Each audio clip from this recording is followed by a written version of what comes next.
ছেলেরা বাপ, জীবনটা নষ্ট করো না বাপ। হাসলেও মরে যাবা, কাঁদলেও মরে যাইবা, নষ্ট করলেও সময়টা মরে যাইবা, আল্লাহর ইবাদত করলেও মরে যাইবা। কেউ আমরা থাকবো না, রাজপ্রাসাদের ওই অট্টালিকাও মরে যাবে, জীর্ণ কুটিরে কুড়ে ঘরে যে মানুষটা সেও মরে যাবে, জীবনে যে কোনো দিন দুঃখ দেখে নাই সেও মরে যাবে, জীবনে যে কোনো দিন সুখ দেখে নাই সেও মরে যাবে, সেও মরে, চাইলেও মরে যাবে, না চাইলেও মরে যাবে। হসপিটালের আইসিইউর ভিতর থেকেও মালাকুল মউত নিয়ে আসে, লন্ডন আর থেকে থাইল্যান্ড থেকেও হসপিটাল থেকে বাংলাদেশের রুগীরে মৃত্যু দিয়ে দেয়। এই জন্য বন্ধু আমার, বাপ আমার, অনেক ছেলে আছো তোমরা কোনোভাবেই বুঝতে চাও না, কোনোভাবেই না, তোমাদের শাহওয়াত তোমাদেরকে বুঝাইতে চায় না, কোনোভাবেই তোমরা বুঝতে চাও না যে এই মোবাইল, এই নারী, এই ছবি, তোমাদের বন্ধুদের এই আড্ডা, এটা তোমার ভালো করে না। এই কথাটা অনেক ছেলে আছে এত পাষাণ, এত পাষাণ যে তার কলিজাটা এইভাবে আটকাইয়া ফেলছে, এই নাফরমানিটা বুঝেই না, বুঝতে কোনো কিছুতে তার ঘাড় নোয়ানো যায় না। সে হায় হায় রে বাপ, মুসলমানের বাচ্চা এত বড় শক্ত হওয়া, এত পাষাণ হওয়া, এটা তো একটা জানোয়ারের স্বভাব না। জানোয়ারও তো এত কঠিন হয় না, হাইওয়ান জানোয়ার, কুকুর বিড়ালও এত নিকৃষ্ট হয় না।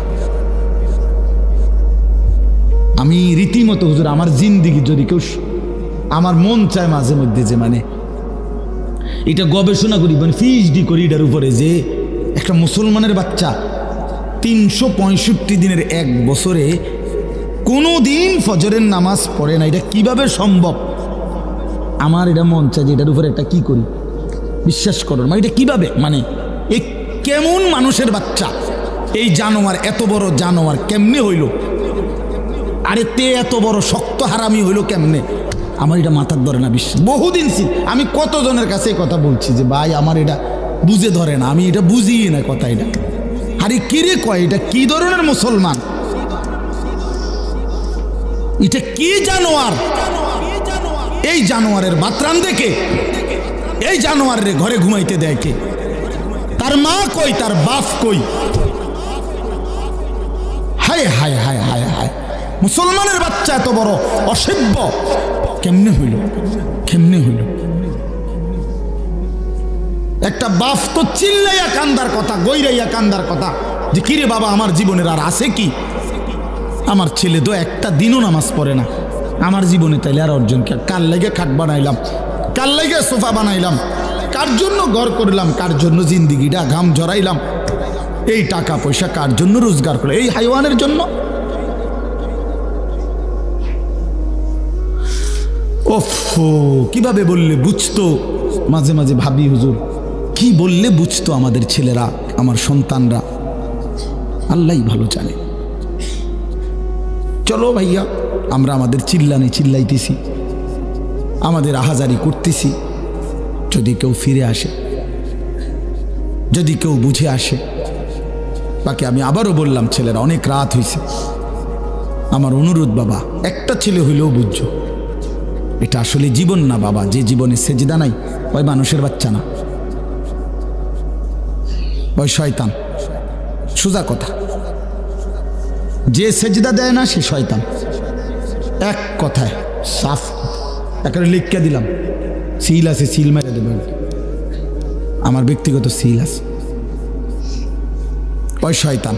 হুজুর আছেন এখানে, কোরআনুল কারীম আল্লাহ বলছে যেদিন থেকে ইবলিস সেজদা দেয় নাই এর আগ পর্যন্ত তারে কেউ কোনোদিন ইবলিস বলে না, শয়তান বলে না।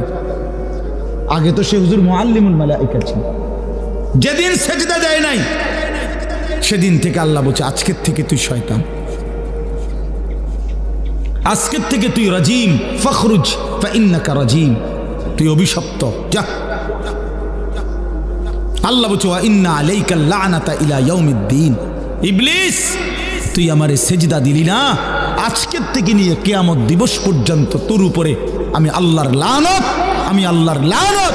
এজন্য বেনামাজি মনে রাখিস তোর উপরে আল্লাহর লানত, আল্লাহর লানত, আল্লাহর লানত, তোর খোদার গজব তোর উপরে, তোর খোদার গজব। শেষ হয়ে যাবি নাফরমান। ওই নারীকে বইল যে নারী নামাজ পড়ে না, ওই মহিলারে বইল, ওই স্ত্রীকে বইল, স্বামীরা যাদের স্ত্রী নামাজ পড়ে না, পর্দা করে না, যে নারী পর্দা করে না এটা কোনো বেডি না, বেপর্দা নারী নারী না, এটা নারীও না, নারীর জাতও না, এটা প্লাস্টিক সামগ্রী, এটা উপভোগের পণ্য, এটা উপভোগের পণ্য। পরে বইল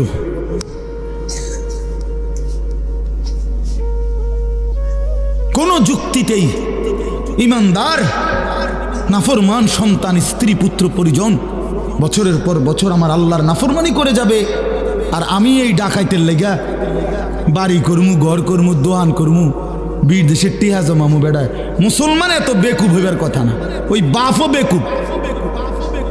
হ্যাঁ, 100 হয় বেউকুফ, আর নইলে এটা দুনিয়া লুবি বাপ। তার কথা হইল যে নমাজ রোজার দরকার নাই, আমার টেহার দরকার।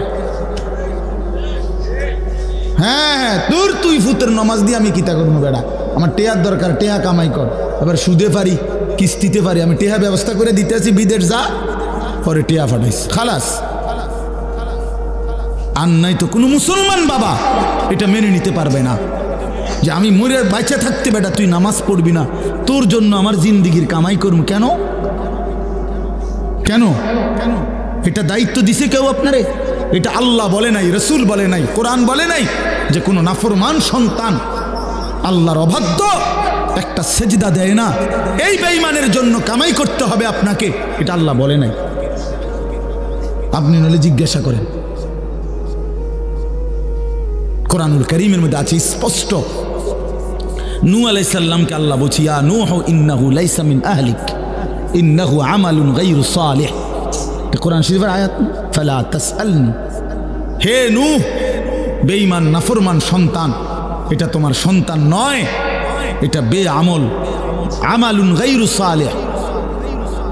ফালা তাসআলনি, এমন বেঈমান সন্তানের জন্য তুমি আমি আল্লাহর কাছে কিছু চেয়েও না। সরাসরি কোরআন শরীফের আয়াত, সূরা হুদের মধ্যে আছে। আল্লাহ বলছে, মানা করছে নাফরমান সন্তানের জন্য কিছু চাইও না, সাবধান। হ্যাঁ, হুজুর দোয়া করেন, বহুত কষ্টে আল্লাহ আল্লাহ করে 12 লাখ টাকা ব্যবস্থা করে দিচ্ছি। আল্লাহ আল্লাহ করে বলে ব্যবস্থা করছি, টাকা ব্যবস্থা করছে সুদে, কয় আল্লাহ আল্লাহ করে ব্যবস্থা করছে। মিথ্যুক, টাকা দিয়ে লইলেন কিস্তিতে, টাকা লইল সুদে, টাকা লইল কিস্তিতে, অঙ্ক আল্লাহ আল্লাহ করে বলে টেহা ব্যবস্থা করছে। আল্লাহ আল্লাহ করে না সুদে, কিস্তিতে হারাম টাকা নিলেন, আল্লাহ আল্লাহ করলেন কই? আল্লাহ আল্লাহ করলে তো আল্লাহরই ডাকতেন, ঠিকই না বলেন না কেন? আল্লাহ আল্লাহ মানে তো হইলো যে আল্লাহ আপনার নাফরমানি করবো না, প্রয়োজনে মরে যাব, প্রয়োজনে মরে যাব। আমরা পড়ছি কিতাবে, এক ফকির মানুষ তার ছেলেকে নিয়ে হজ্জের সফরে আসছে। বাদশাহ হারুনুর রশিদ তৎকালীন সময়ের একজন বাদশাহ ছিলেন। উনি হজ্জের সময় আল্লাহর ঘরের কাছে মানুষকে খুব দান করত, খুব 2 হাতে দান করত। তো এই গরিব মানুষটাও ফকির, এই বেটা শুনছে, বেড়ার ফুতেরে নিয়া দূর দেশ থেকে আসছে, দূর থেকে বাদশাহ হারুনুর রশিদ হজ্জের সময় মানুষের দান করে কিছু নিত। তো হজের সময় আইসা কাবা ঘরের কাছে মক্কায় আইসা বলছে, হারুনুর রশিদ কোথায়? তো লোকেরা দেখায় দিছে, ওই যে কাবা শরীফের সামনে দাঁড়াইয়া দোয়া করতেছে, কাবা ঘরের দিকে ফিরে, উনি হারুনুর রশিদ, তুমি পিছনে গিয়া দাঁড়াও, ওনার মুনাজাত শেষ হইলে উনি দিব, দান করবে, তুমি গিয়া দাঁড়াও। তো ওই লোক ফুতেরে নিয়া পিছনে দাঁড়াইছে, ওই বাদশাহ হারুনুর রশিদ যে দোয়া করতেছে কাবা ঘরের সামনে দাঁড়িয়ে, তো পিছনে গিয়া দাঁড়াইছে, দাঁড়াইয়া শুনতেছে বেড়ায় দোয়া করেন ওই বাদশাহ। তো এই লোকটা অনেকক্ষণ শুনছে দোয়া যে কি কয়। লোকটা দেখতেছে, হায় হায়, এই বেড়া দি, বেড়ার সমস্যার শেষ নাই, বেড়া কত কিছু আল্লাহর কাছে চাইতেছে, কেবল বলতেছে, কেবল বলতেছে। উনার যদি সমস্যার শেষ নাই, উনি আমারে কি দিব? শেষে এই লোক তার দিল খুলে গেছে, সে তার ছেলেরে বলতেছে, ফুত যার কাছে চাইতে আসছি তারই তো সমস্যার শেষ নাই ফুত, সেই তো আরেকজনের কাছে চাইতেছে, সে আমারে কি দিবে রে বাপ? চল বাপ ফুত দুইজনে মিল্লা হারুন রশিদ রে বাদ দিয়া, হারুন রশিদ যার কাছে চাইতেছে, চল আমরা বাপ ফুত তার কাছে চাইছি, বাদ দে, ওর কাছে চাইয়া লাভ কি? সেও তো আরেকজনের কাছে চাইতেছে, চল আমরাও চাই তার কাছে। তো আল্লাহর কাছে তো চাওয়ার কথা ছিল, আল্লাহ আমাদেরকে মাফ করে দেন। এই শেষ কথা হলো, আল্লাহ বলেন অতএব এভাবেই একদিন মানুষগুলো ছিন্ন ভিন্ন হয়ে যাবে, আসমান জমিন ভেঙ্গে চুড়ে কিয়ামত সংঘটিত হবে, হাসরের মাঠ কায়েম হবে। ফাআম্মা মান সাকুলাত মাওয়াজিনুহু ফাহুয়া ফি আইশাতির রাদিয়া। সেদিন হাসরের মাঠে আমলনামা যার মিজানের পাল্লায় রাখলে নেকি ভারী হবে, সে আইশাতির রাদিয়া, সে সুশান্তিময়, শান্তিময়, সন্তুষ্টময় সুখের জান্নাতেই বসবাস করবে। ওয়া আম্মা মান খাফফাত মাওয়াজিনুহু, আর যার আমলনামা মিজানের পাল্লায় রাখলে গুনার পাল্লা ভারী হবে, নেকির পাল্লা হালকা হবে, আল্লাহ বলেন ফা উম্মুহু হাবিয়া, তার ঠিকানা হবে হাবিয়া নামক জাহান্নাম। জাহান্নামের একটা নাম, ওমা আদরাকা মা হিয়া। আল্লাহ বলছে বন্ধু জানেন হাবিয়াটা কেমন জাহান্নাম? নারুন হামিয়া, সবচেয়ে উত্তপ্ত জাহান্নামের সবচেয়ে গরম তীব্র প্রজ্বলিত আগুন হাবিয়া। নবী সাল্লাল্লাহু আলাইহি সাল্লাম বলছেন, উম্মত তোমাদের দুনিয়ার এই আগুনের চাইতে 69 গুণ বেশি প্রচন্ড তীব্র গরম জাহান্নামের আগুন। নারুকুম হাযিহি জুজউম মিন 70 জুজআম মিন নারি জাহান্নাম। তোমাদের দুনিয়ার আগুন জাহান্নামের আগুনের 70 ভাগের 1 ভাগ। সাহাবীরা চিৎকার দিয়ে বলছে, ওয়া ইন্না যালিকা লাকাফিয়া, হে আল্লাহর নবী, ইয়া রাসূলুল্লাহ, দুনিয়ার এই আগুনই তো জ্বলার জন্য যথেষ্ট। নবী বললেন তাহলেই বুঝো এর চাইতে 69 গুণ বেশি গরমটা কেমন গরম। এইটুকু আগুনের কি হালাত, এই আগুন জ্বললে কি পরিমাণ ছাই হয়ে যায়, তো জাহান্নামের আগুন কি হবে বাপ? তোমার কি হবে, আমার কি হবে, জিন্দেগির কি হবে? আর একটা কথা ছেলেরা, শেষ আমি বলতেছি, এখানে একটা শব্দ আছে ফা উম্মুহু হাবিয়া। এই শব্দটার 2 অর্থ। এই উম্মুহু শব্দের একটা অর্থ হলো আল্লাহ তাআলা বলছেন এই যার আমল নামায় গুনার পাল্লা ভারী হবে তার ঠিকানা হবে হাবিয়া। আরেকটা অর্থ হলো ইয়াহবি রাসাহু ইলা হাবিয়া। অর্থ হইল আল্লাহ তাআলা বুঝাইতে চাইছেন যে নাফরমানের গুনার পাল্লা ভারী হবে, হাসরের ময়দানে ফেরেশতা তার চুল ধইরা তারে হেসরাইয়া নিচে নামাইয়া ঘাড় নামাইয়া এরপর লাথি দিয়া জাহান্নামে ফেলে দিবে। এইটার অর্থ এটা। তাফসিরে কুরতুবী, তাফসিরে ইবনে কাসিরের মধ্যে আমি নিজ চোখে পড়ছি। ইয়াহবি রাসাহু, ফেরেশতা টেনে ধরবে তার চুল, ধইরা তারে উঁচা থেকে নিচে নামাই দিবে, মাথা নামাইয়া ধাক্কা দিয়ে জাহান্নামে ফেলে দিবে। এইটার অর্থ হলো, আমি এটার জন্য বলছি, এই তোমরা যারা এই চুল, এই বেঈমানদের মতো চুল রাখো যারা, এই মনে রাখো তোমার এই চুল ধইরা ফেরেশতা তোমার ঘাড় নামাইয়া বেইজ্জতি কইরা জাহান্নামে ফেলবে।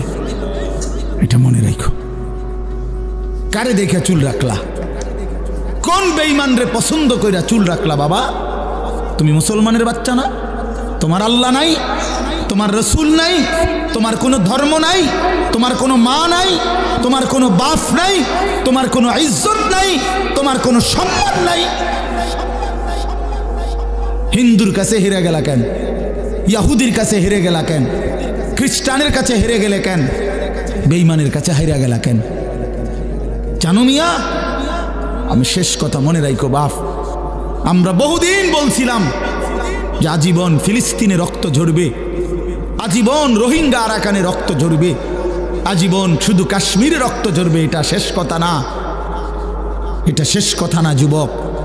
আজকে ইসকনের গুন্ডারা বাংলাদেশের জমিনে, ইসকন নামে এই হিন্দু সন্ত্রাসীরা, হিন্দু গুন্ডারা ইসকনের নাম করে বাংলাদেশের জমিনে প্রকাশ্য দিবালোকে 92% মুসলমানের বাংলাদেশে, যেখানে ফজরের আজানের ঘুম ভাঙ্গে, যেই জমিনে লক্ষ লক্ষ কোরআন তিলাওয়াত হয়, যেখানে লাখ লাখ তালেবে ইলম আল্লাহর কোরআন মুখস্থ করে, যেখানে প্রতিদিন 5 ওয়াক্ত নামাজ হয়, আজান হয়, এই বাংলাদেশের সবুজ শ্যামল জমিনে প্রকাশ্য দিবালোকে ইসকনের হিন্দু বেঈমানরা, হিন্দু সন্ত্রাসীরা, উগ্রবাদীরা আমার বাংলাদেশের জলজ্জান্ত একজন অ্যাডভোকেট মুসলমানকে সাইফুল ইসলাম আলিফ নামে তারের প্রকাশ্য দিবালোকে জবাই করে ফেলছে, জবাই করে ফেলছে। জানো মিয়া, মোবাইল টিপো বইয়া বইয়া, মানুষের বেড়ি দেখো আর উলঙ্গ নাচ দেখো। মনে রাখো, আমি যদি আর কোনোদিন বলতে নাও পারি, একবারই বললাম, মনে রাখো ছেলেরা, দুশ্মন বুঝাই দিছে, সুযোগ পাইলে সে তোমারও ছাড়বে না, আমারও ছাড়বে না। বুঝছুনি বাপ? ওই অ্যাডভোকেট তো হুজুর না,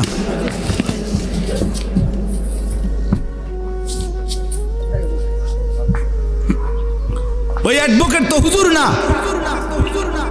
তাইলে ভাইয়া আমার, তোমরা যদি চরিত্রহীন হও, তোমরা যদি নামাজ না পড়ো, তোমরা যদি আল্লাহকে রাজি খুশি না করো, কেমন হবে ভাইয়া? বলো ভাই, ছেলেরা বলো আমার। আজকে আমরা এখানে এত 20 কোটির চাইতে মুসলমান, আমরা এত বিপুল জনগোষ্ঠী, আমরা মুসলমান, অথচ ভারতের বেঈমানরা আমাদেরকে আর কি আটা, আলু আলু পেঁয়াজ, পেঁয়াজের ধমক দেয়, পেঁয়াজ বন্ধ করে দিবে, আলু বন্ধ করে দিবে। শোনেন নাই আপনারা? ইন্ডিয়ার বেঈমানরা বলছে মুসলমানের এই বাংলাদেশে আলু বন্ধ করে দিবে, পেঁয়াজ বন্ধ করে দিবে। পেঁয়াজ তার বাপের, হ্যাঁ, পেঁয়াজ মোদির আব্বার, কথা বলে না। আলু, আলু ইন্ডিয়ার আব্বাই উৎপাদন করে। বেটা, তোদের ইন্ডিয়ার মানুষকে পেঁয়াজ আলু দেয় যিনি, তিনি তো আমাদের আল্লাহ। তোর কে বেঈমান? তোর কে? ও তো আমার আল্লাহ বেটা, আমার আল্লাহ তোদেরকে দেয়। আমার আল্লাহ যদি বন্ধ করে দেয়, তোর বাফেনি তোরে পেঁয়াজ দিব বেটা। তোদের পেঁয়াজই তো আমাদের মালিকের দয়ায়। এরা আমগরে টিটকারি মারে, টিটকারি মারে। ইন্ডিয়ায় চিকিৎসা নিতে দিবে না, আমরা বাংলাদেশে সব সিরা খাই বইয়া বইয়া। আমরা দেশে হসপিটাল নাই, আমাদের দেশে ডাক্তার নাই, আমরা সব কি ফকির। আমরা তোমার দেশে যাইতে হবে। আমরা 110 কোটির ভয় দেখায়া কোনো লাভ নাই। 110 কোটি হিন্দু আমরা ভয় করি না, 210 কোটিও আমরা ভয় করি না। আমাদের শুধু একজন, আগেও একজন, এখনো একজন, আগামী তো আমাদের একজন, তিনি আল্লাহ। বলো যুবক কে? আরো জোরে বলো যুবক কে? দাঁড়াও নওজোয়ান, দাঁড়াও, বলো, স্লোগান দাও, আল্লাহু আকবার, আল্লাহু আকবার। বলো জওয়ান, জোরে বলো, জোরে বলো, জোরসে বলো, আরো জোরে বলো।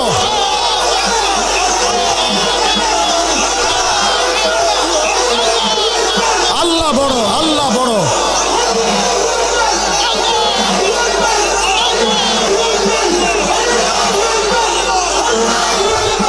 বসো, বসো।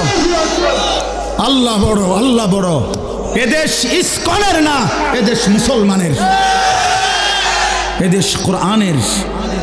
আমরা আজান দিয়ে ঘুম থেকে জাগি, তোদের মতো বেঈমান ভ্যাঁ ভ্যাঁ করো, তোদের এসব ভ্যাঁ ভ্যাঁ শূন্য আমরা জাগি না। আমাদের জমিন আজানের জমিন, আমাদের জমিন কোরআনের জমিন, আমাদের জমিন ইসলামের জমিন। কোন বেঈমান যুবক তোমাদের কাছে আমার আমানত। হাইরা যাবা না মুসলমান। ইমানদার হারে না, ইমান মরে যায় না, ইমান মরে না।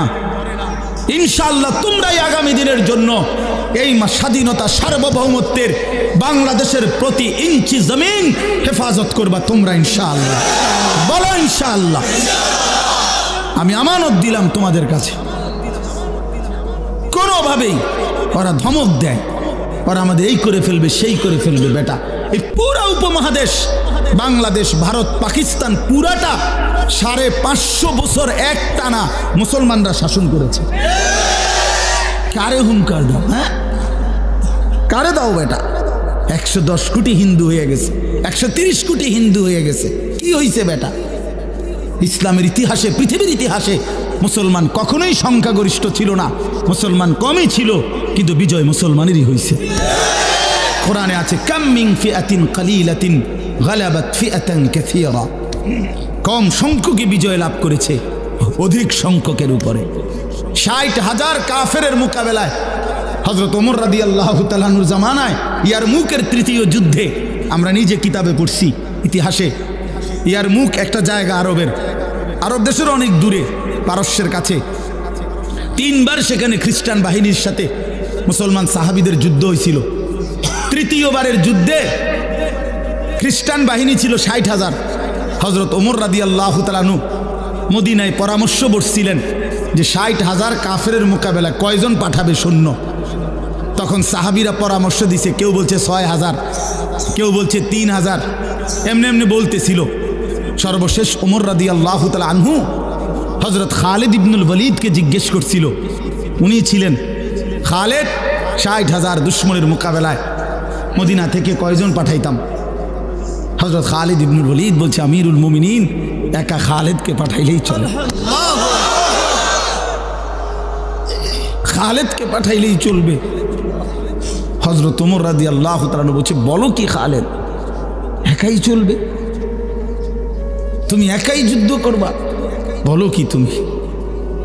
তো তিনি বলছে, ইয়া আমিরুল মুমিনিন, আমি এটা অহংকার করে বলি নাই, আমি বলছি এই কারণে যে আমার নবী বলছে, মাসালুল্লাযী ইয়াযকুরু রাব্বাহু ওয়াল্লাযী লা ইয়াযকুরু রাব্বাহু কামাসালিল হায়্যি ওয়াল মাইয়িত। যারা আল্লাহকে স্মরণ করে তারা জীবিত, যারা আল্লাহকে স্মরণ করে না তারা মৃত। 60,000 বেঈমান তো এমনি মুর্দা, জীবিত তো কেবল আমি, জীবন্ত তো আমি, শুধু আমি আল্লাহরে ডাকি, আমি তো শুধু জীবিত। ও তো এমনি মুর্দা, ওই 60,000 কি আর 60 লাখ কি? আল্লাহু আকবার, আল্লাহু আকবার। আল্লাহ আমাদের সন্তানদেরকে, আগামী যুবকদেরকে এমন ঈমান দান করেন। ইসলাম হারবে না ইনশাআল্লাহ, কোরআন হারবে না ইনশাআল্লাহ। দেখবা একদিন ইনশাআল্লাহ, তোমরা বাইচা থাকলে আল্লাহ তোমগরে হায়াত দারাজ করেন, দেখবে একদিন, শুনবা একদিন ফিলিস্তিন বিজয় হয়েছে, ইসরায়েলের কুত্তারা হাইরা গেছে ইনশাআল্লাহ।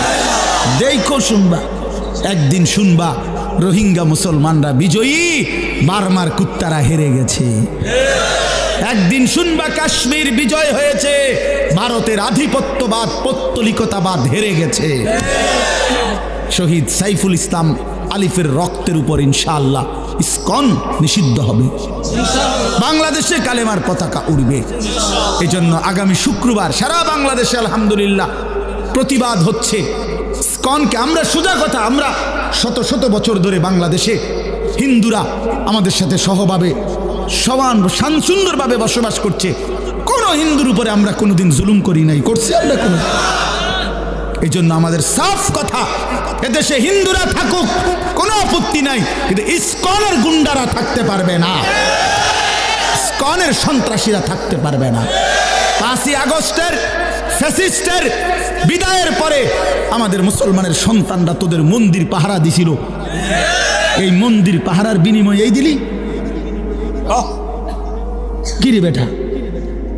তোদের মন্দির পাহারা দিল আমাদের মুসলমান ছেলেরা।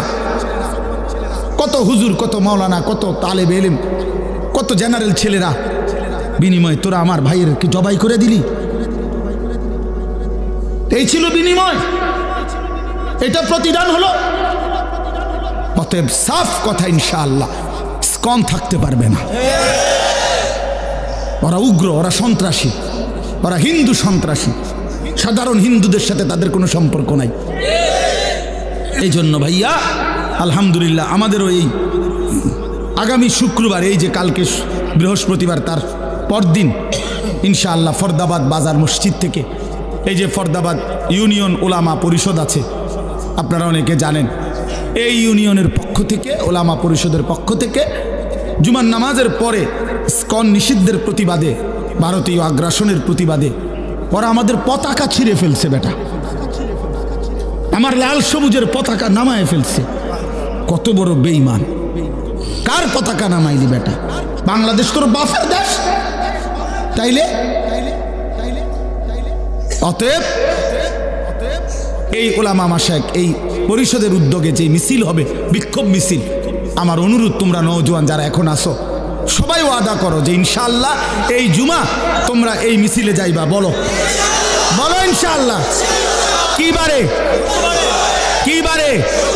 আবার বলো, আবার বলো, জোরসে বলো।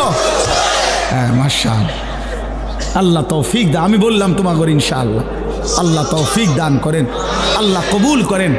আমাদের প্রিয় রাহবার, আমাদের জাতির কায়েদ, আমাদের স্বপ্ন, আমাদের আশা আকাঙ্ক্ষার কেন্দ্রস্থল, হৃদয়ের সবটুকু গভীরে আমরা যাকে ভালোবাসি, আমাদের সেই আধ্যাত্মিক এবং আগামী দিনের বাংলাদেশে যাকে সবচেয়ে বড় সম্ভাবনাময় আমরা মনে করি, আমাদের সিংহ শার্দুল, আমাদের গর্জন, আমাদের হুঙ্কার, আমাদের অহংকার, আল্লামা মামুনুল হক দামাত বারাকাতুহুল আলিয়া হযরত অসুস্থ, অনেক অসুস্থ, হসপিটালে চিকিৎসাধীন আছে।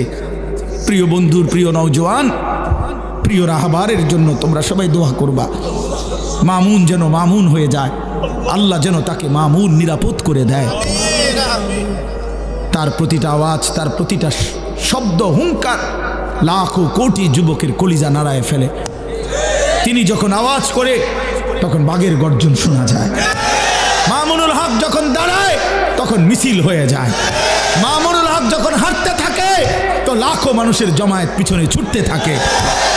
আল্লাহ তাআলা তাকে সিহতে আফিয়া দান করেন। আল্লাহ তাআলা আমাদের সবাইকে ঈমান ইসলামের জন্য কবুল করেন।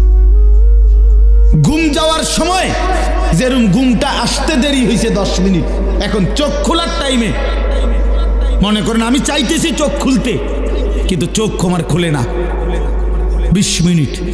এইবার তার চিৎকারে বলেন আল্লাহর আরশ কাঁপবে। কি পরিমাণ চিল্লাবে সে যে হায় আমার চোখ তো খুলতেছে না, আমার চোখ তো খুলতেছে না।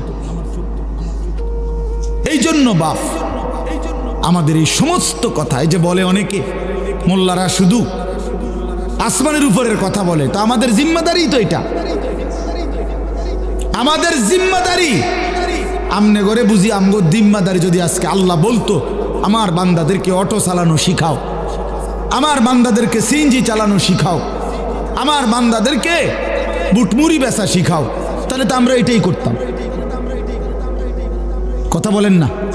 তো আল্লাহ বলছে কুম ফাআনদির, হে নবী আপনি দাঁড়ান, আমার বান্দাদেরকে জাহান্নামের ভয় দেখান, আখিরাতের ভয় দেখান, কবরের ভয় দেখান। আমাদেরকে বলছে ইলম অর্জন করো, করে ওয়ালিউনজিরু কওমাহুম ইদা রাজাউ ইলাইহিম, নিজ এলাকায় ফিরে গিয়ে নিজ কওমের মানুষদেরকে ওয়ালিউনজিরু, আল্লাহর ভয় দেখাও, আখিরাতের ভয় দেখাও, কবরের ভয় দেখাও, জাহান্নামের ভয় দেখাও, পরকালের ভয় দেখাও। এজন্য না বান ভাইয়া আমরা আল্লাহর কথা আখিরাতের ছাড়া অন্য কিছু বলতে পারি না। এ তো আমাদের জিম্মাদারি, আল্লাহ দিয়েছেন আমাদেরকে এটা দায়িত্ব। এই জন্য আজকের এই রাত গভীরে এটাই কথা, এই সূরাটা আল্লাহ তাআলা বলছেন আখিরাতের বিষয়। আখিরাত কিয়ামত, কিয়ামত আল্লাহ মনে করাই দিছে। কিয়ামত একদিন বান্দা এই পৃথিবীর সব এই সাজানো সৃষ্টি জগৎ থাকবে না, থাকবে না বান্দা।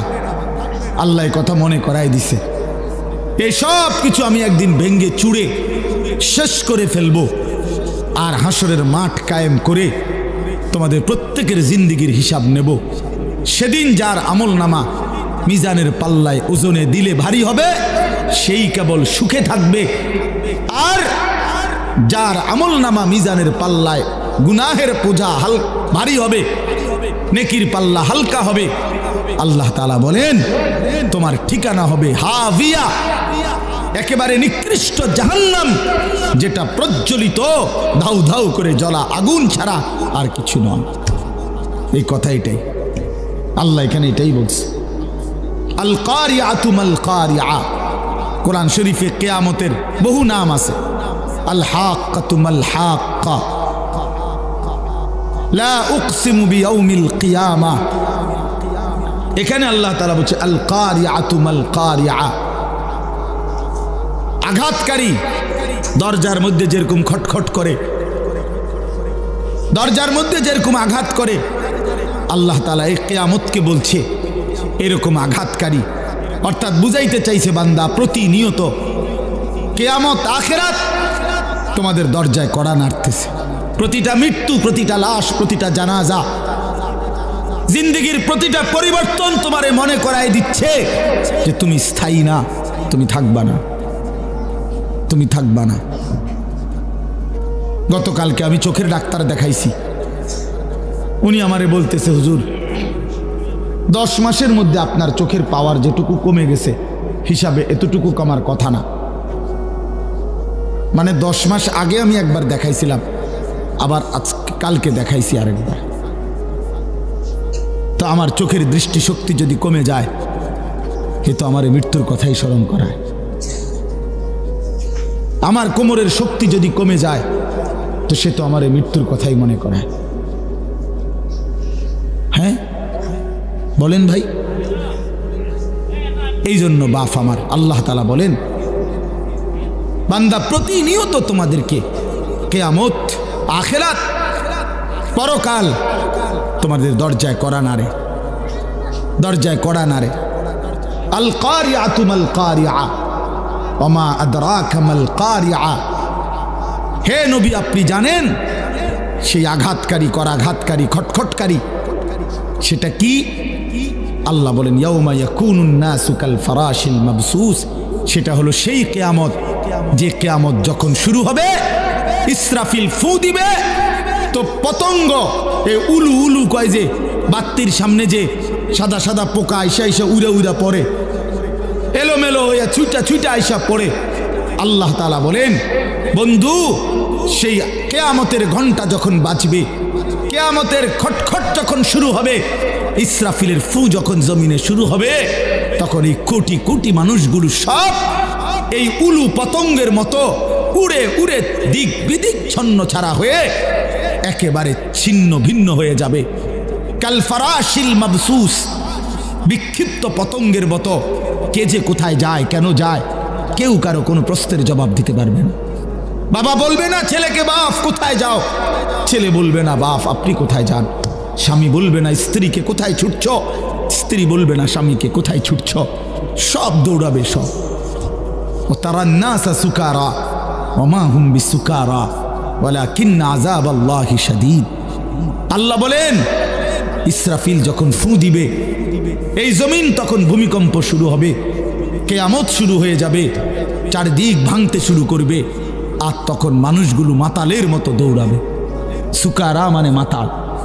আমার হজরত একবার বলছিলেন, আল্লামা মুফতি মুশতাকুন নবী কাসেমি হুজুর একবার এই কথাটা বুঝাইতে গিয়া বলছিলেন যে মনে করেন এই মাহফিলটা এখন এখান থেকে নিয়ে এখানে 4টা লাইট, এখানে আরো মনে করেন 10-15টা লাইট, মনে করেন এখানে 30টা লাইট, কথার কথা।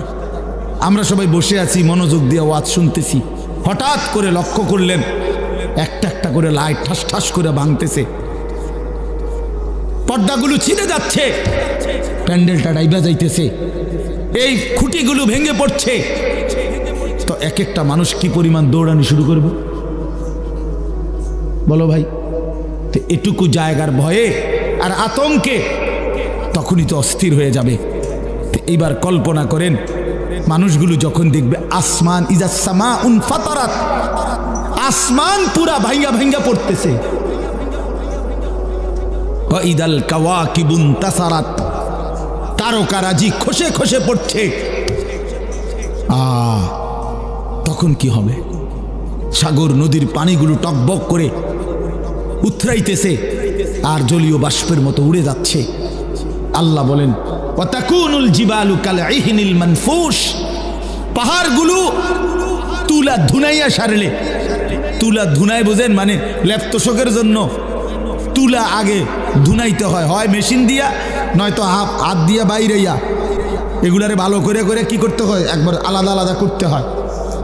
তো এই তুলারে ধুনাইয়া সারলে যখন এগুলো এরকম আলাদা আলাদা হয় যে সামান্য বাতাসেই উঠতে থাকে, আল্লাহ তাআলা বলেন এই কোটি কোটি পাহাড়, লক্ষ লক্ষ পাহাড়গুলো ইসরাফিলের ফুঁ শুরু হইলে এরকম ধ্বনিত তুলার মতো দিক বিদিক শূন্যে তুলার মতো উঠতে থাকবে। আল্লাহ বলেন তখন কি হবে বান্দা, মানুষের হালাত কি হবে? কাল ফরাশিল মাবসুস, মানুষ বিক্ষিপ্ত পতঙ্গের মতো। এখানে যদি একটা বোম পড়ে কি পরিমাণ দৌড়বে,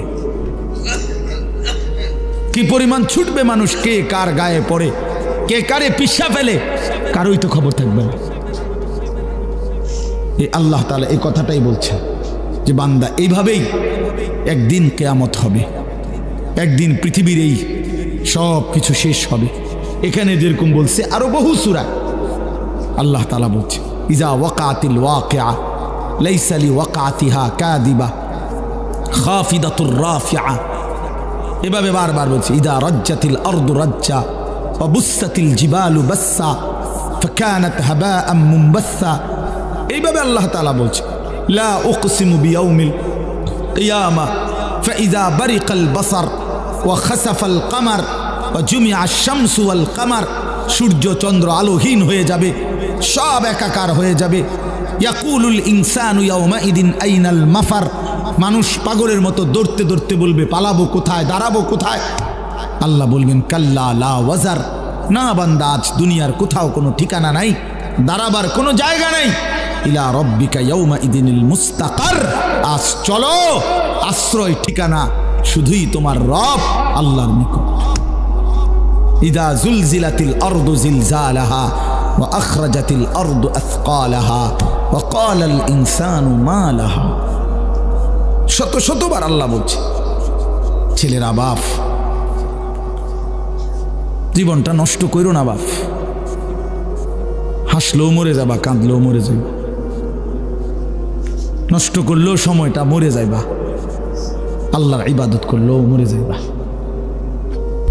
একটা সহজ বিষয় হলো কোরআনুল কারীমের মূল বক্তব্য হচ্ছে তিনটা জিনিস: তাওহীদ, রিসালত, আখিরাত।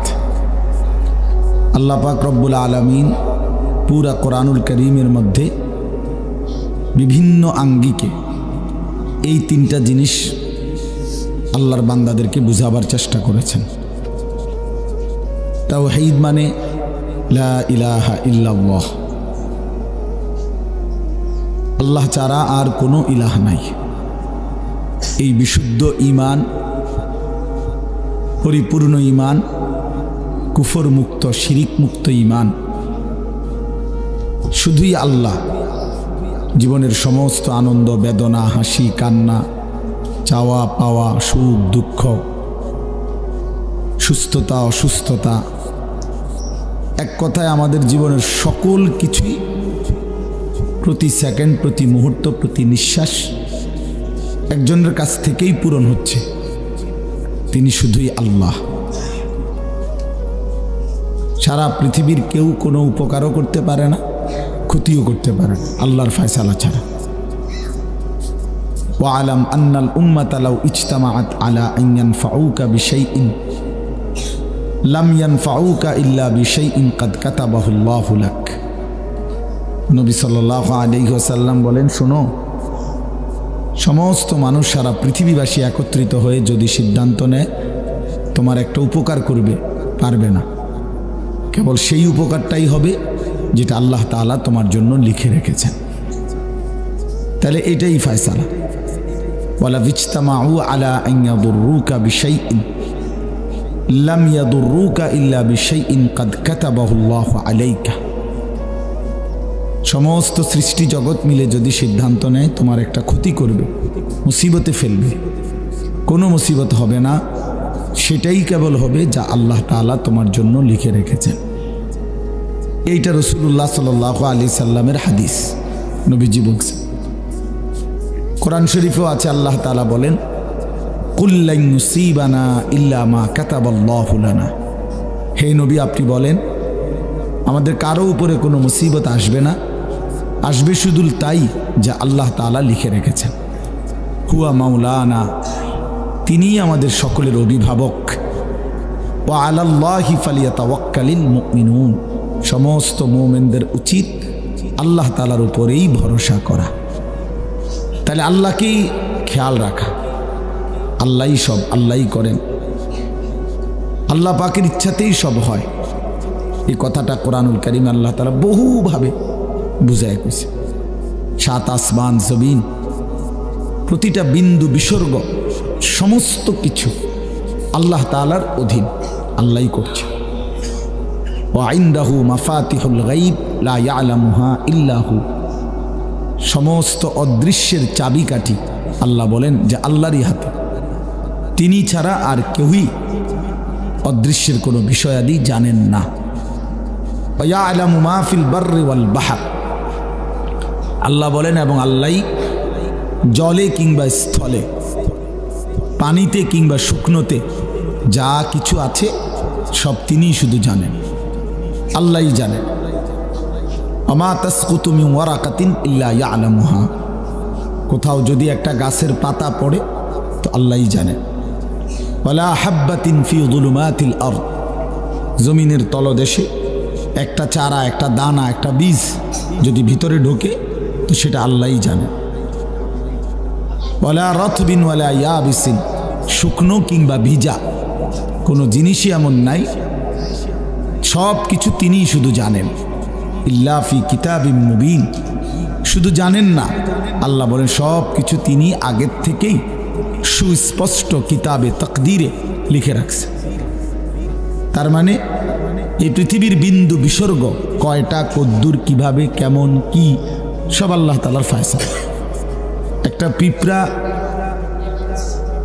পৃথিবীতে আসবে কোন দিন, মরবে কোন দিন, বাঁচবে কয়দিন, সেটাও ফয়সালা করা। একটা মশা পৃথিবীতে আসবে কোন দিন, বাঁচবে কয়দিন, মরবে কোন দিন, আল্লাহ তাআলার লেখা আছে। সাগরে নদীতে কয়বার ঢেউ আসবে, কয়বার ভাটা আসবে, জোয়ার আসবে, আল্লাহ তাআলার ফয়সালা লেখা আছে। তাকদীর শুধু মানুষের না, তাকদীর মা সাওয়াল্লাহ, আল্লাহ ব্যতীত সব কিছু, একেবারে সমস্ত কিছু তাকদীর। এই জন্য ভাই এই কথাটা বুঝা, এটা কোরআনের একটা মূল বক্তব্য। আল্লাহ তাআলা এটা বহুভাবে এই কুফরের বিরুদ্ধে, শিরিকের বিরুদ্ধে, মূর্তি পূজার বিরুদ্ধে, এই সর্বদিকে আল্লাহ বুঝাইতে চাইছেন, বান্দা আল্লাহকে ছাড়া কাউরে ধরো না, লাভ হবে না। মাসালুল্লাযীনা ইত্তাখাযু মিন দুনিল্লাহি আউলিয়া কামাসালিল আনকাবুত ইত্তাখাযাত বাইতান ওয়া ইন্না আওহানাল বুয়ুতি লাবাইতুল আনকাবুত লাউ কানু ইয়ালামুন। আল্লাহ বলেন আল্লাহকে বাদ দিয়ে যারা অন্য কিছুকে বন্ধু বানায়, প্রিয় বানায়, তো তারা যেন মাকড়সার মতো, যে মাকড়সা বড় যত্ন করে একটা ঘর বানাইছে, অথচ তোমরা সকলেই জানো এই পৃথিবীর সবচেয়ে দুর্বল ঘর মাকড়সার ঘর। যা একটু হাতের খোঁচা লাগলেই, আমার ভাই কথা বলো না দোস্ত, ফাইজলামি করলে উঠে যাও, দুই চারজন অপদার্থ না শুনলে কোনো সমস্যা নেই, সাফ কথা একদম। মোবাইল টিপবো না কেউ, মোবাইল এই হাতে ধরা যাদের মোবাইল, এগুলো নামায় ফেলে, একটা মোবাইল এমনি ধরে রাখেন, বুট খাবেন না। তামাশা করা যার কথা বাকি আছে, বুট খাওয়া বাকি আছে, মোবাইল টিপা বাকি আছে, তুমি ভাই উঠে যাও, উঠা অন্য কোথাও খালি জায়গা দেখা তুমি শিক্ষারো, ঠ্যাঙ্গালগি দিয়া নাচো, আমার কোনো সমস্যা নেই।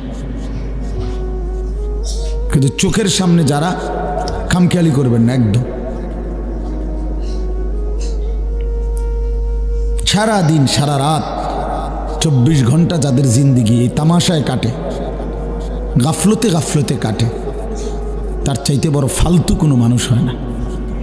এটা এক ধরনের অপদার্থ, আকামলা, যার জীবনের কোনো আগাও নাই, মাথাও নাই, পূর্ব নাই, পশ্চিমও নাই। হাসে কেন এটাও কইতারে না, কান্দে কেন এটাও কইতারে। রাতের বাজে 3টা ঘুম যায় না, সকাল বাজে 9টা ওঠে না। এটা কি পাগল ছাগল না?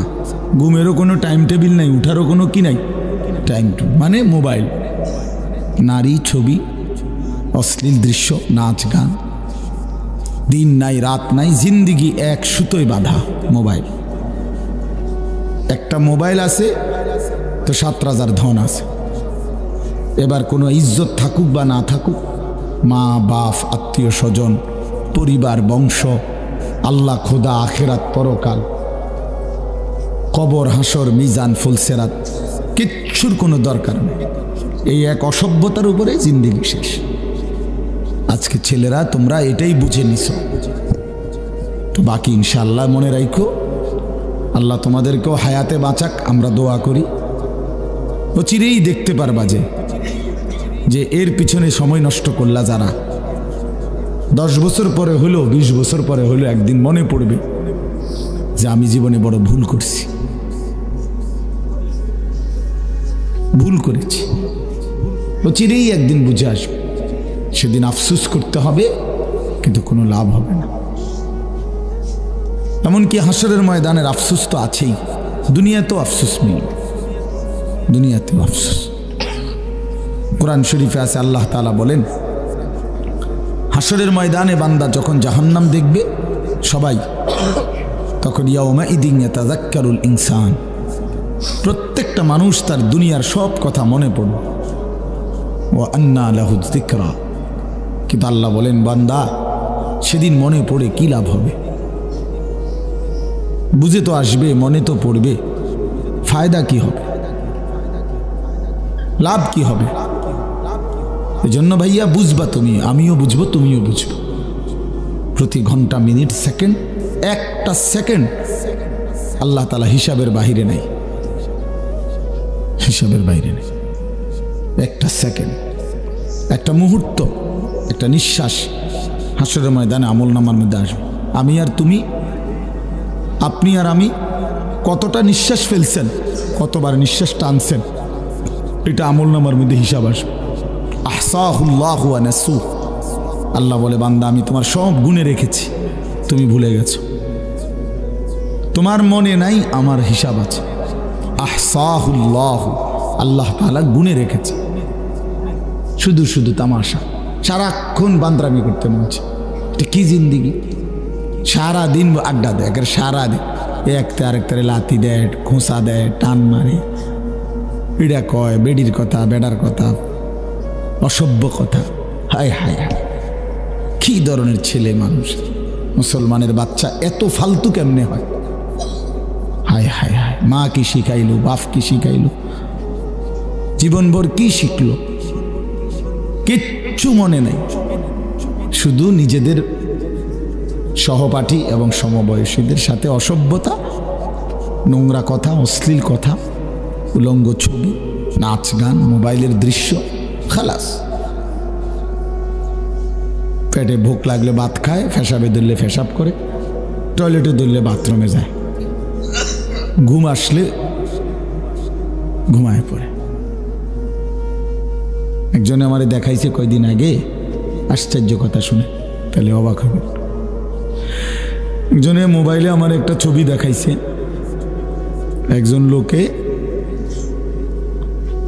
রাতের 3:30 বাজে, 4টা বাজে, ওই সময়ে যে নাক ডাকতেছে, মোবাইলটা, বড় মোবাইলটা যেমন ধরে রয়েছে শুয়ে ধরা, মানে কখন যে ঘুমাইছে, নাক ডাকতেছে, নাক ডাকতেছে, এটাও বোঝা যায় ওয়াজে। আরে মোবাইলের ছবিটা, হায় হায়, কি জীবন এটা! মানে হাতের থেকে এটা পরে নাই, তাও ধরে রয়েছে।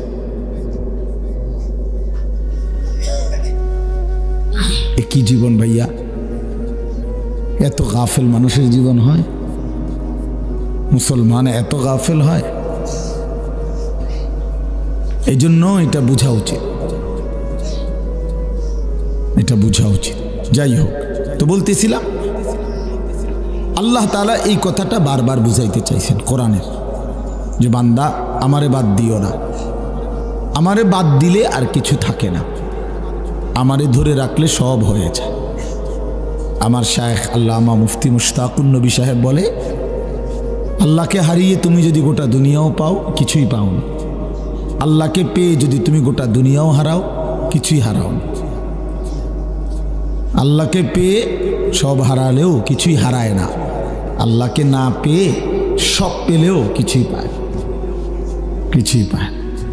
আল্লাহকে নারাজ করে ধরে রাখা যায়, জবরদখল করে রাখা যায়, যেদিন থাকে না আর কিছুই থাকে না, কিছুই থাকে না।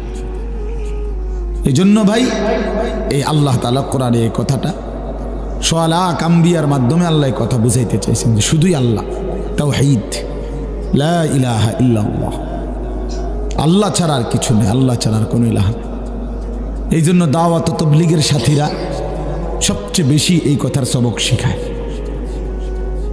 যে ভাই মখলুক থেকে কিছু হয় না, মখলুক কিছু করে না, আল্লাহ করে, আল্লাহ করে, আল্লাহ করে, আল্লাহ করে, আল্লাহ করে। এই কথাইটা হাজার হাজার বার দাওয়াত ও তাবলীগের মেহনতে বলা হয়।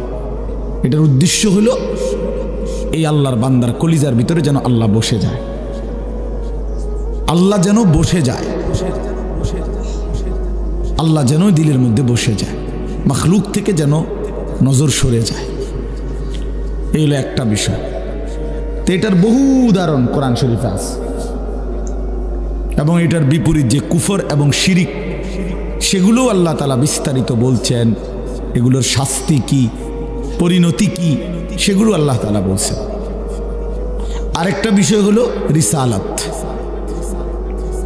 রিসালাত সোয়ালাক নবী আদম আলাইহিস সালাম থেকে আখিরি নবী সাল্লাল্লাহু আলাইহি ওয়াসাল্লাম পর্যন্ত রাসূলদের প্রতি ঈমান, বিশেষ করে আমাদের জন্য আমাদের নবী আখিরি নবী সাল্লাল্লাহু আলাইহি ওয়াসাল্লামের প্রতি ঈমান, তাকে গ্রহণ করা, জীবনের সর্বকিছুতে রাসূলুল্লাহ সাল্লাল্লাহু আলাইহি ওয়াসাল্লামের সুন্নাত, নবীজির অনুসরণ, এইটার প্রতি আল্লাহ তাআলা কোরআনের মধ্যে গুরুত্ব দিয়েছেন যে জীবনের সব কিছু তার মতো সাজাও।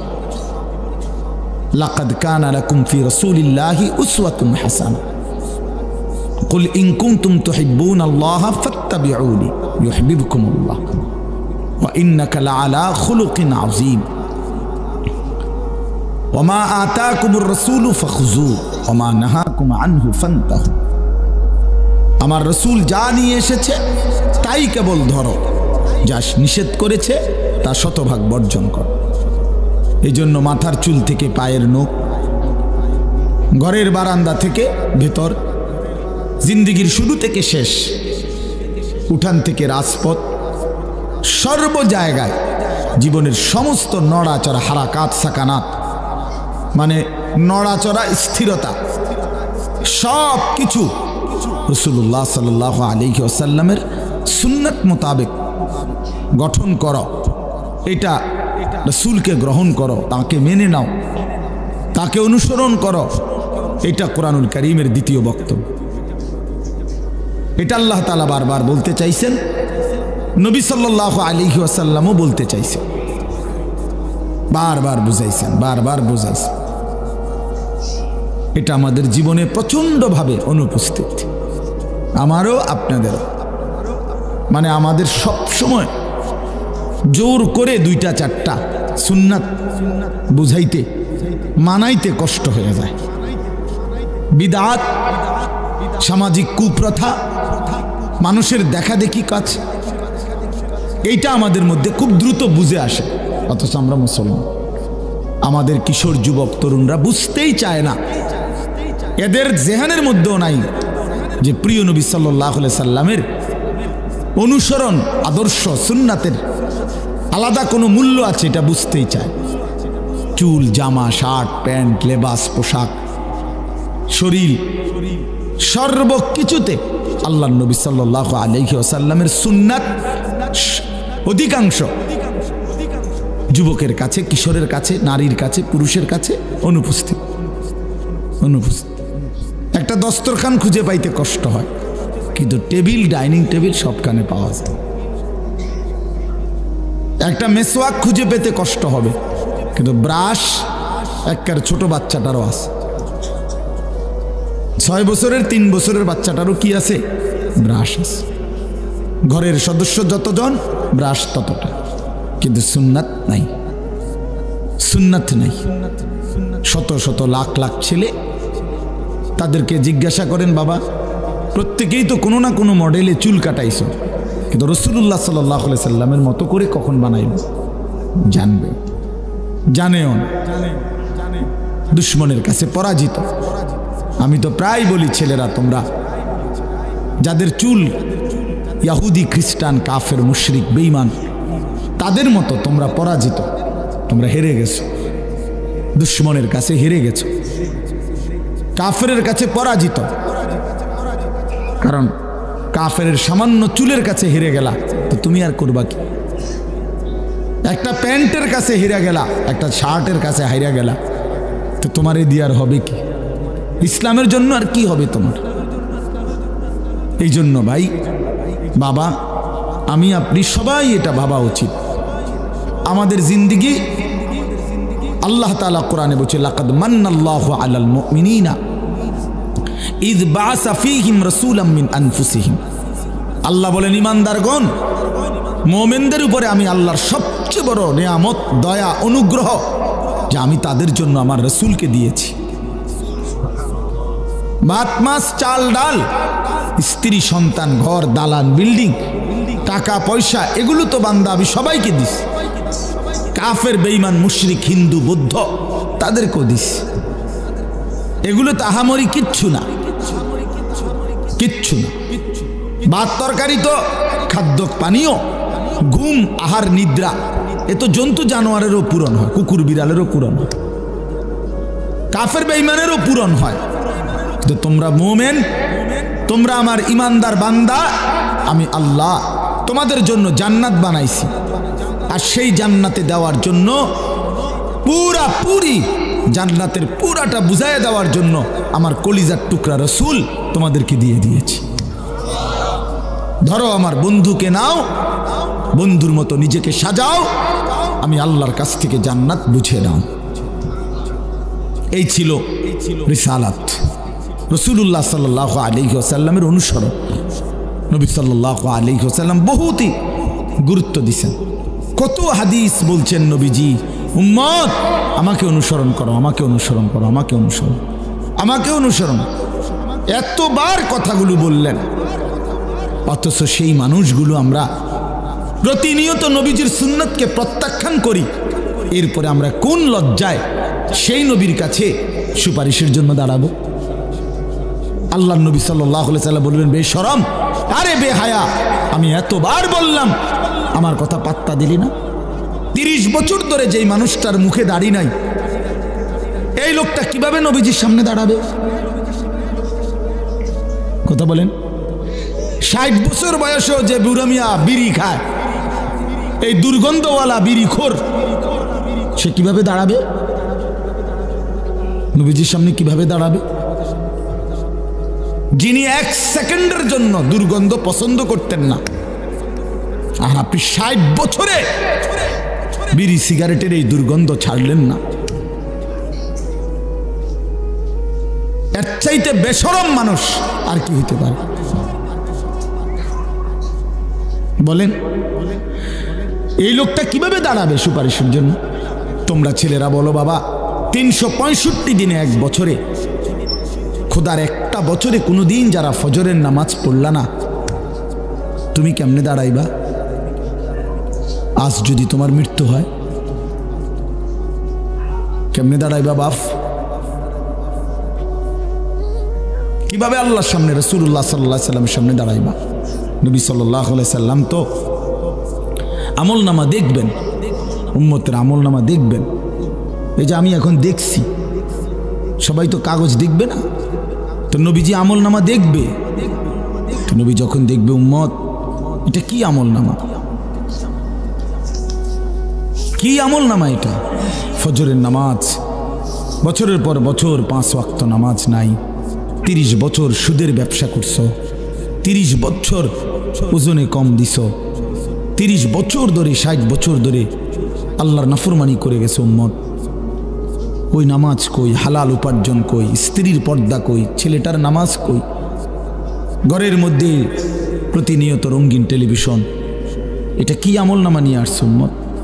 আমার মতো সর্বশ্রেষ্ঠ রাসূলের উম্মত এমন হয়? তুমি আমার এত বড় বেইজ্জতি কেমনে করলা? আমি তো 23টা বছর উম্মত তোমাদের জন্য কেঁদেছিলাম।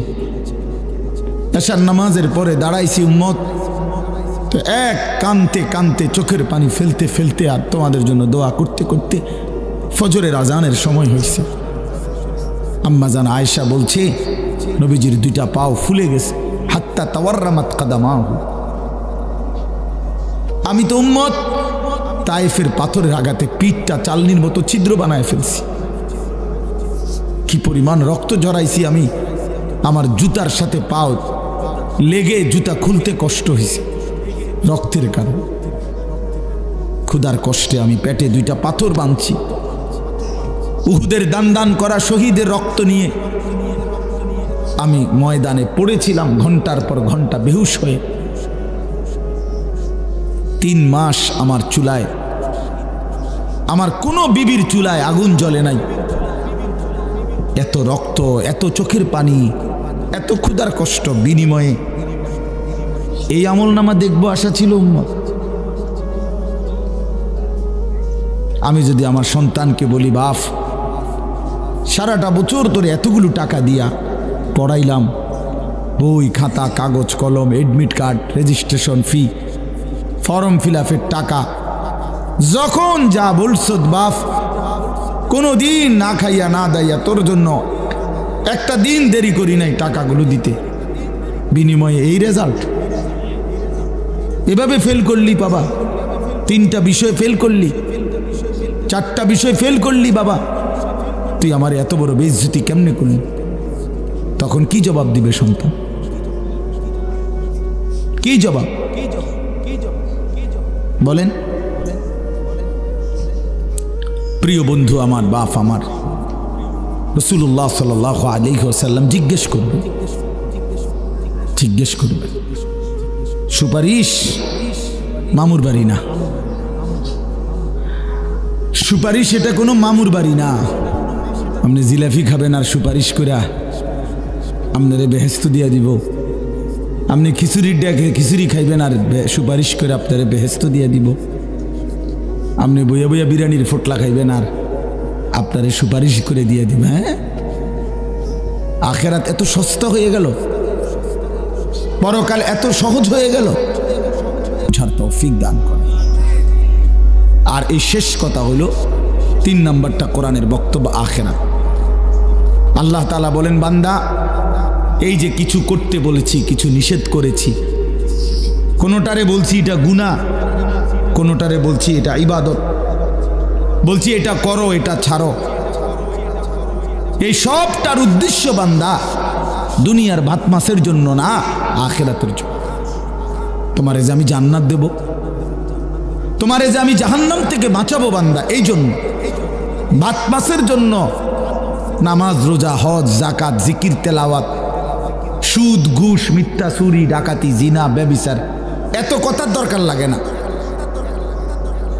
ভাত তরকারি তো আমি জন্তু জানোয়ার, কুকুর বিড়াল শুকর বাঘ ভাল্লুক সিংহ, হিন্দু বৌদ্ধ ইহুদি খ্রিস্টান নাস্তিক মুরতাদ সবাই রে খাওয়াই বেটা, সবাই রে খাওয়া। যে আল্লাহকে মানে না, স্বীকার করে না, আল্লাহ তো তারাও খাওয়ায় না। নাস্তিক যে আল্লাহকে মানে না, আমি নিজে দেখছি খুলনায় যখন আমি চিল্লা দিছিলাম,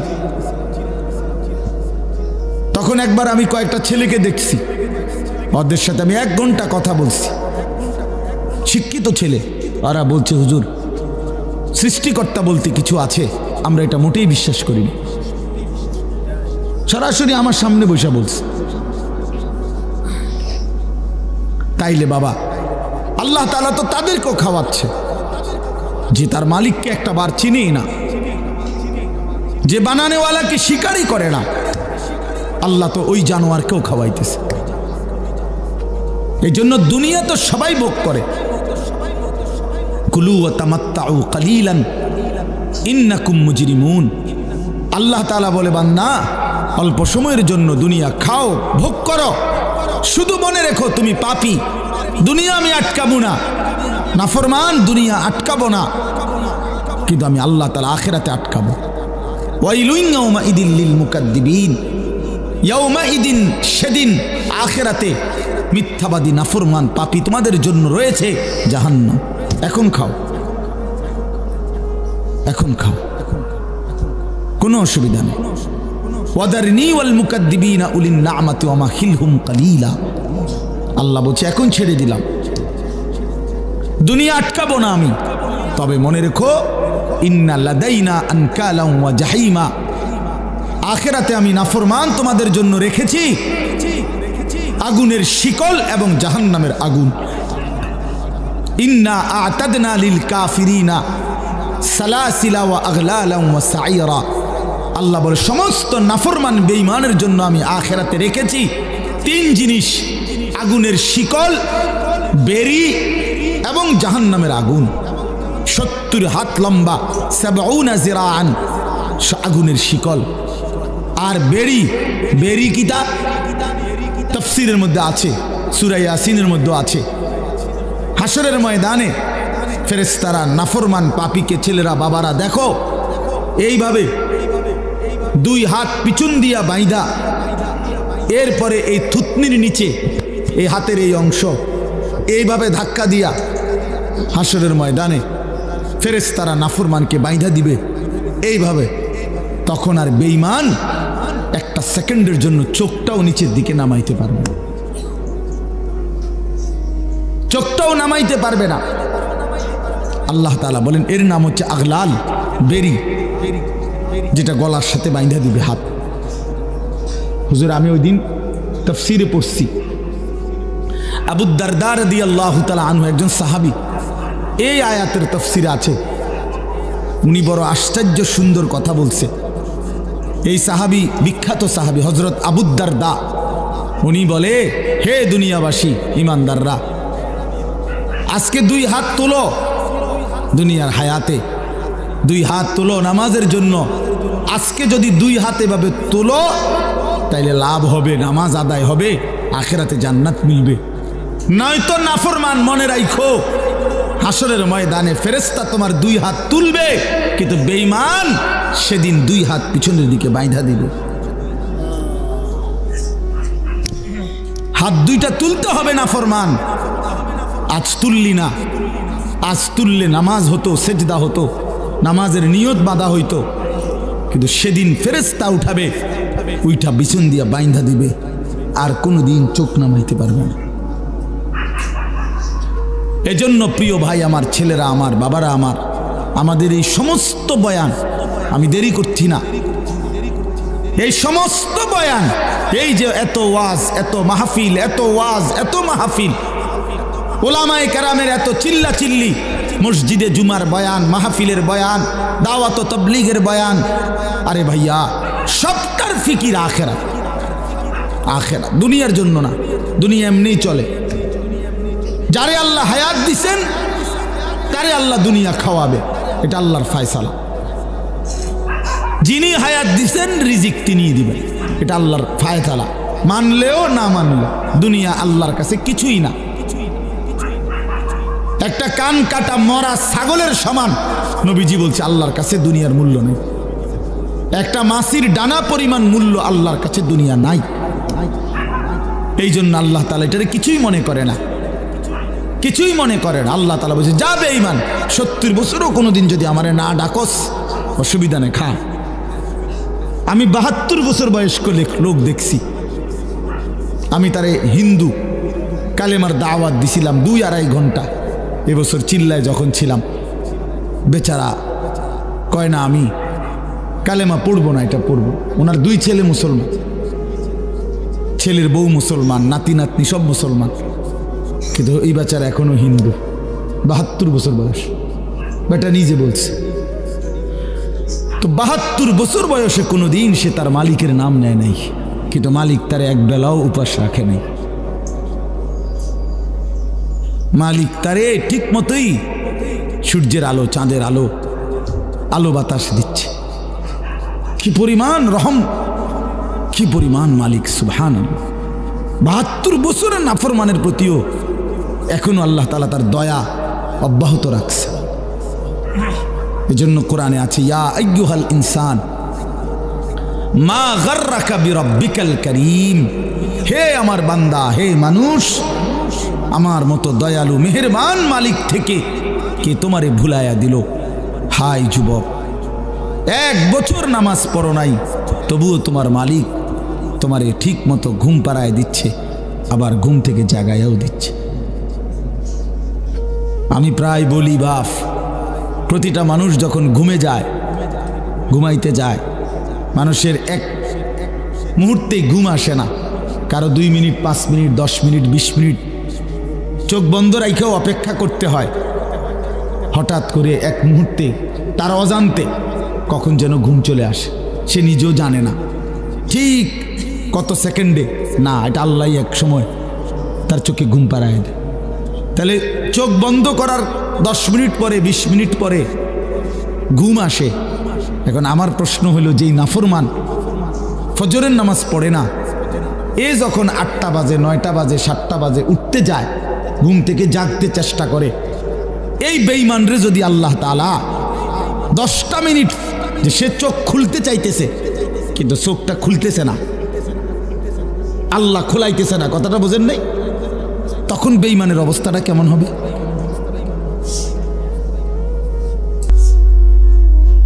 ঘুম যাওয়ার সময় যেরকম ঘুমটা আসতে দেরি হয়েছে 10 মিনিট, এখন চোখ খোলার টাইমে মনে করেন আমি চাইতেছি চোখ খুলতে, কিন্তু চোখ আমার খুলে না 20 মিনিট। এবার তার চিৎকারে বলেন আল্লাহর আরশ কাঁপবে। কি পরিমাণ চিল্লাবে সে, যে হায় আমার চোখ তো খুলতেছে না, আমার চোখ তো খুলতেছে না। এই জন্য বাপ, আমাদের এই সমস্ত কথা, এই যে বলে অনেকে মোল্লারা শুধু আসমানের উপরের কথা বলে, তা আমাদের জিম্মাদারি তো এটা, আমাদের জিম্মাদারি। আমনে করে বুঝি আমগো জিম্মাদারি। যদি আজকে আল্লাহ বলতো আমার বান্দাদেরকে অটো চালানো শিখাও, আমার বান্দাদেরকে সিএনজি চালানো শিখাও, আমার বান্দাদেরকে বুটমুড়ি বেচা শিখাও, তাহলে তো আমরা এটাই করতাম। কথা বলেন না? তো আল্লাহ বলছে কুম ফাআনদির, হে নবী আপনি দাঁড়ান, আমার বান্দাদেরকে জাহান্নামের ভয় দেখান, আখিরাতের ভয় দেখান, কবরের ভয় দেখান। আমাদেরকে বলছে ইলম অর্জন করো, করে ওয়ালিউনজিরু কওমাহুম ইদা রাজাউ ইলাইহিম, নিজ এলাকায় ফিরে গিয়ে নিজ কওমের মানুষদেরকে ওয়ালিউনজিরু, আল্লাহর ভয় দেখাও, আখিরাতের ভয় দেখাও, কবরের ভয় দেখাও, জাহান্নামের ভয় দেখাও, পরকালের ভয় দেখাও। এজন্য না ভাইয়া আমরা আল্লাহর কথা আখিরাতের ছাড়া অন্য কিছু বলতে পারি না। এ তো আমাদের জিম্মাদারি, আল্লাহ দিয়েছেন আমাদেরকে এটা দায়িত্ব। এই জন্য আজকের এই রাত গভীরে এটাই কথা, এই সূরাটা আল্লাহ তাআলা বলছেন আখিরাতের বিষয়। আখিরাত কিয়ামত, কিয়ামত আল্লাহ মনে করাই দিছে। কিয়ামত একদিন বান্দা, এই পৃথিবীর সব এই সাজানো সৃষ্টি জগৎ থাকবে না, থাকবে না বান্দা। আল্লাহ এই কথা মনে করাই দিছে, এই সব কিছু আমি একদিন ভেঙ্গে চুড়ে শেষ করে ফেলবো, আর হাসরের মাঠ কায়েম করে তোমাদের প্রত্যেকের জিন্দিগির হিসাব নেব। সেদিন যার আমল নামা মিজানের পাল্লায় ওজনে দিলে ভারী হবে, সেই কেবল সুখে থাকবে, আর যার আমল নামা মিজানের পাল্লায় গুনাহের বোঝা ভারী হবে, নেকির পাল্লা হালকা হবে, আল্লাহ তাআলা বলেন তোমার ঠিকানা হবে হাভিয়া, একেবারে নিকৃষ্ট জাহান্নাম, যেটা প্রজ্বলিত ধাউ ধাউ করে জ্বলা আগুন ছাড়া আর কিছু নয়।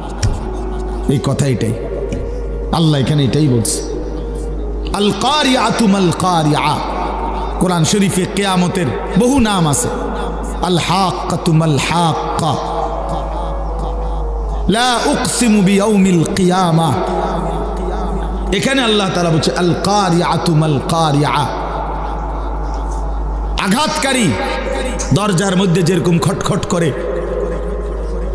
দরজার মধ্যে যেরকম আঘাত করে, আল্লাহ তাআলা এই কিয়ামতকে বলছে এরকম আঘাতকারী। অর্থাৎ বুঝাইতে চাইছে বান্দা প্রতিনিয়ত কিয়ামত আখিরাত তোমাদের দরজায় কড়া নাড়তেছে।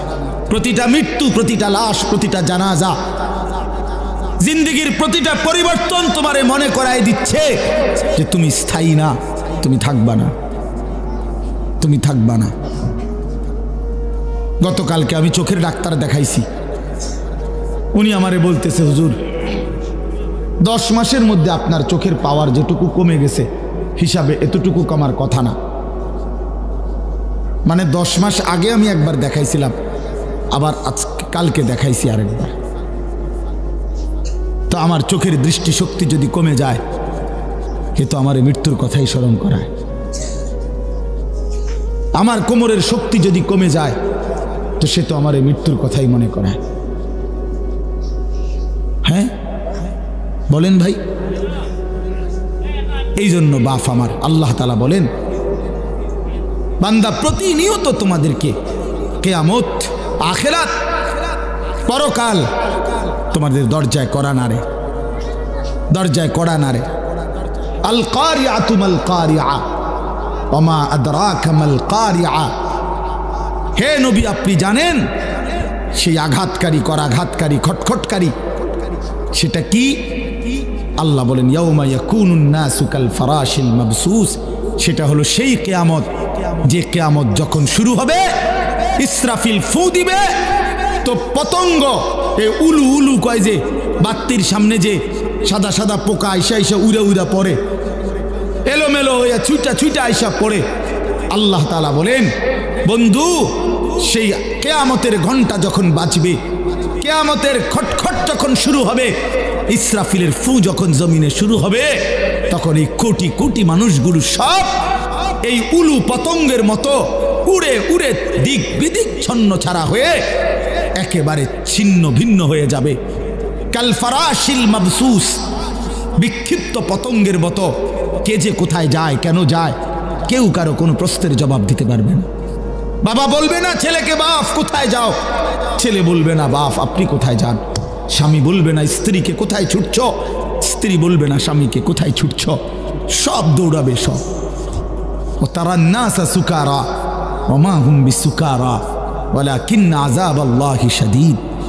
আল্লাহ বলেন, ইসরাফিল যখন ফু দিবে, এই জমিন তখন ভূমিকম্প শুরু হবে, কিয়ামত শুরু হয়ে যাবে, চারদিক ভাঙতে শুরু করবে, আর তখন মানুষগুলো মাতালের মতো দৌড়াবে।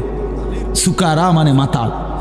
আমার হজরত একবার বলছিলেন, আল্লামা মুফতি মুশতাকুন নবী কাসেমি হুজুর একবার এই কথাটা বুঝাইতে গিয়া বলছিলেন যে, মনে করেন এই মাহফিলটা এখন এখান থেকে নিয়ে এখানে 4টা লাইট, এখানে আরো মনে করেন 10-15টা লাইট, মনে করেন এখানে 30টা লাইট, কথার কথা। আমরা সবাই বসে আছি, মনোযোগ দিয়ে ওয়াজ শুনতেছি, হঠাৎ করে লক্ষ্য করলেন একটা একটা করে লাইট ঠাস ঠাস করে ভাঙতেছে,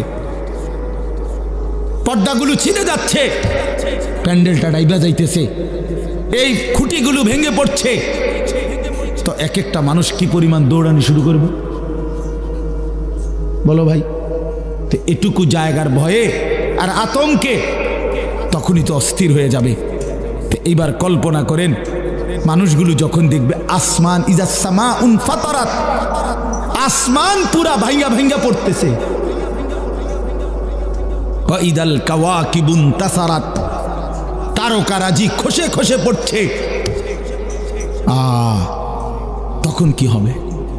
সাগর নদীর পানিগুলো টকবক করে উথরাইতেছে আর জলীয় বাষ্পের মতো উড়ে যাচ্ছে।